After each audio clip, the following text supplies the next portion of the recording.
नमस्कार, मेरा नाम है मनु मिश्रा और आप फिर से देख रहे हैं फ्लॉपफुल फीलिंग्स। आप सबका बहुत बहुत धन्यवाद शनिवार की शाम को मेरे साथ जुड़ने के लिए। और जैसा कि आपने शीर्षक में पढ़ लिया है, आज की वीडियो में मैं आपको सुनाऊंगा कुछ शेर, 5 शेर। अगर हम गिनती की बात करें, जो मैंने कभी पहले लिखे थे, कुछ हाल फिलहाल के भी हैं और जिनको यूट्यूब पर डालने का समय नहीं मिला, परंतु अब जब मुझे लगता है कि मेरे पास समय है तो मुझे ये शेर आपको सुनाने चाहिए। मैं ये शेर नीचे डिस्क्रिप्शन बॉक्स में भी लिख दूंगा, और अगर आप ऐसे और कविताएं और शेर पढ़ना चाहते हैं मेरे, तो मिराकी पर जाकर आप पढ़ सकते हैं, उसकी भी लिंक आपको मिल जाएगी। और इन सब के विषय अलग अलग हैं, इन सब की मूल भावना अलग अलग है। हाँ, कई बार आपको दिखेगा कि कई शेरों में बहुत साधारण सी मूल भावना है पर व्यक्त की गई है, क्योंकि ज़रूरी है, हम सब इंसान हैं, हम सब की भावनाएं हैं, कभी अच्छी कभी बुरी, कभी एलादत कर देने वाली, कभी बिल्कुल आपको मर्म से झकझोर देने वाली। तो वो सारी भावनाएं इसमें मैंने बताने की कोशिश की है। तो बिना किसी देरी के शुरू करते हैं। तो पहला शेर है, जुर्रत है वर्जिश है न जाने क्या क्या है उसका नशा।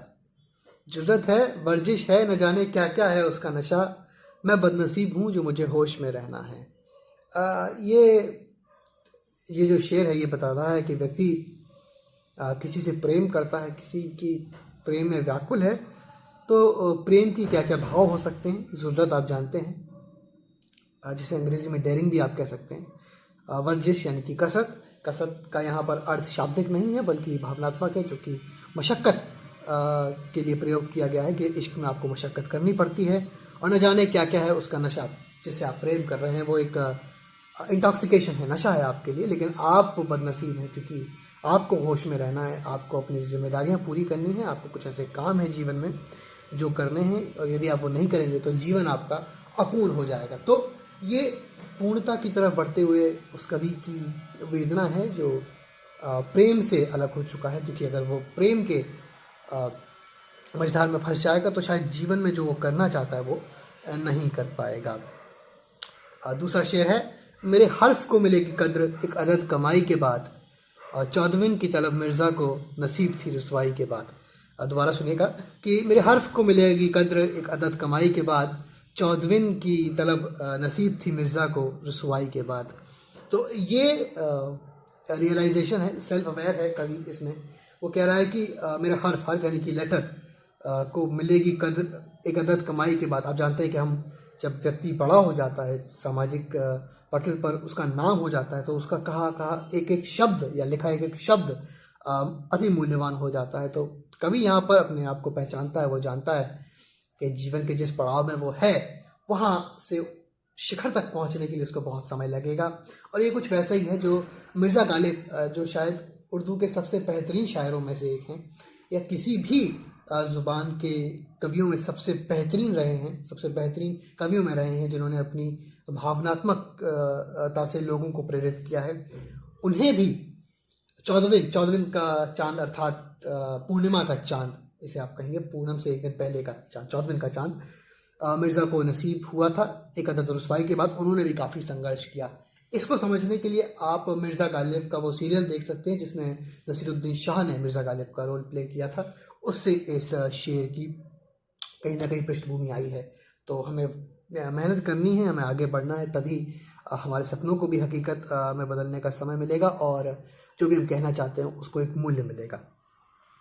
तीसरा शेर है, वहीं हम प्रेम पर फिर से लौटेंगे। मैंने आपसे कहा था कि कई बार भावनाएं दोबारा आएंगी, दूसरे रूप में आएंगी। तो ये वो शेर है कि मैं खंडहरों में जैसे एक मकान ढूंढता हूँ, तुझे लिखकर वैसे खुद में इत्मीनान ढूंढता हूँ। खंडहर यानी कि विनाश का पर्याय। यहाँ पर विनाश का शाब्दिक अर्थ नहीं है, मार्मिक अर्थ है। मार्मिक अर्थ ये है कि आप बहुत तरह के लोगों से मिलते हैं, उनमें आपको शायद उतनी सच्चाई नहीं मिलती, उतनी अपने प्रति ईमानदारी नहीं मिलती, लेकिन किसी एक व्यक्ति को आप ढूंढ रहे हैं जिसमें वो ईमानदारी है, वो तटस्थता है, आपसे प्रेम करने की क्षमता है।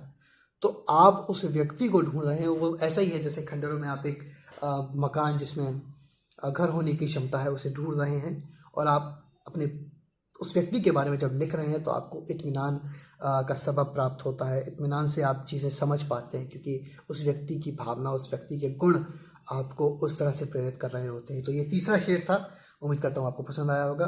2 शेर और बाकी हैं इस वीडियो में। हज़ारों दफ़ा हज़ारों ज़ुबां में रोने के बाद, हज़ारों दफ़ा हज़ारों ज़ुबां में रोने के बाद मैं खुद को फिर ढूंढ लाया, खुद को खोने के बाद। यहाँ पर कवि ने अपने अकेलेपन को एड्रेस किया है कि भाई कई बार ऐसा होता है, आप अकेला महसूस करते हैं, दोस्त हैं आपके, आपके साथ पढ़ने वाले, आपके काम करने वाले लोग हैं, लेकिन आप खुद को बहुत अकेला पाते हैं। तो वो है वहाँ पर। और आप हज़ारों ज़ुबां में रोने के बाद मतलब आपकी, आपके रुदन की, आपके आंसुओं की कोई भाषा नहीं होती। तो जिस भाषा में आप समझना चाहें आप समझ लीजिए कि व्यक्ति दुखी है, वेदना से गुजर रहा है। मैं खुद को ढूंढ लाया, फिर से खुद को खोने के बाद, अर्थात जब आपने अपने आप को समर्पित कर दिया किसी चीज़ के प्रति, आप भूल चुके थे अपना अस्तित्व, जब वहाँ ठोकर आपको लगती है, फिर आपने खुद को पहचानना शुरू किया, खुद का मूल्य समझना शुरू किया। तो इसमें खुद के मूल्य को समझने को कहा गया है, इस पर बल दिया गया है। मैंने आपसे कहा था पहले ही शुरुआत पे वीडियो के कि इसमें भावनाएं बहुत साधारण भी होंगी और रिपीट भी होंगी, लेकिन ज़रूरी है समझने के लिए। आखिरी जो शेर है ये एम्बिशन का, आकांक्षा का, एक अभिलाषा का शेर है, जिसमें आप चीज़ों पर नियंत्रण तो नहीं पा सकते, लेकिन हाँ अपनी लगन से, अपनी मेहनत से उस शिखर को प्राप्त करने का दम आप भर सकते हैं। तो उसमें लिखा है कि उसकी हकीकत में खुद का ख्वाब देख कर आया हूँ, फिलहाल जो भी हूँ आफताब देख कर आया हूँ।